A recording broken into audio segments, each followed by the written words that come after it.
Talking a little baseball today, a little MLB. So we are a week in.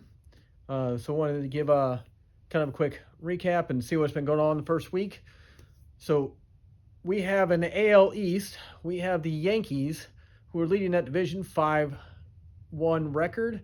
Red Sox are pulling up the tail end of that division at 1-5. In AL Central, we have the Cleveland Guardians. Cleveland Guardians are 4-3. White Sox are 1-5 in that division, pulling up the rear end there. AL West, we have the Astros leading with a record of 5-2, and the A's at 1-5 in the basement. Interesting that all the AL divisions all have a team at 1-5. Moving to the NL East and NL Central are actually looking like very strong divisions. I know it's only a weekend, but we have the Marlins in the NL East leading with a 5-1 record. The Braves are at 4-2, and all the rest of those teams are 3-3 in a division. NL Central is the same way. We have the Brewers at 5-1, Cardinals at 4-2, and the rest are all 3-3. And then moving to the NL West to wrap things up, we have the Dodgers leading that division at 4-2. Diamondbacks at 3-3, and the rest are all 2-4. So no teams with only one win in the NL, and in the AL, you have three teams, one in each division, with one win. Notes after the first week, some interesting things, some records I think were broken or tied, or some things that have been done that haven't been done in a long time. Looking at the San Francisco Giants, took them 20 innings to score their first run of the 2026 seasons. That ties a record from 1909. That's crazy. 20 innings to finally score a run. You had Skeens, the Cy Young winner from last year, did not make it out of the first inning on opening day. That's pretty crazy.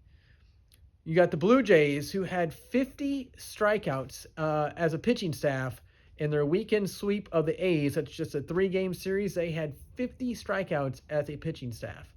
You had Gossman and Cease both had at least 11 Ks in their first games this year. Murakami had a home run in his first 3 games, 5th player in history to do that. You also had Chase DeLauder, who also had a home run in his first 3 games this year. Going out west, we have the Angels, who led or are leading all of MLB with 9 home runs through the first week.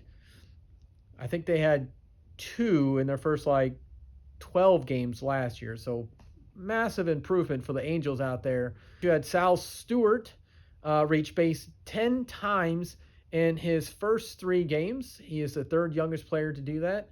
You had Joey Weimer reach base all 8 times of his first 8 plate appearances.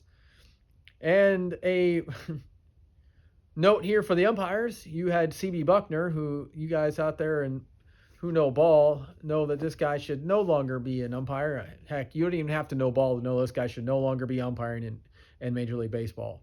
He had, and I'm sure a lot of you guys probably saw the video of Eugenio Suarez a bat. Buckner punched him out twice in a row. Suarez challenged both of them and won both challenges on that. In that game, Buckner had 6 calls overturned. 6 calls. And then he had another game. I saw a video. He was umpiring at first base. He called a runner out for not touching first base when the guy clearly stepped right on top of the bag. It wasn't like he, stepped early in front of the bag and kind of caught it with his toe, or stepped over the back of it, maybe caught it with his heel. Whole foot on top of the bag. Very easy to see.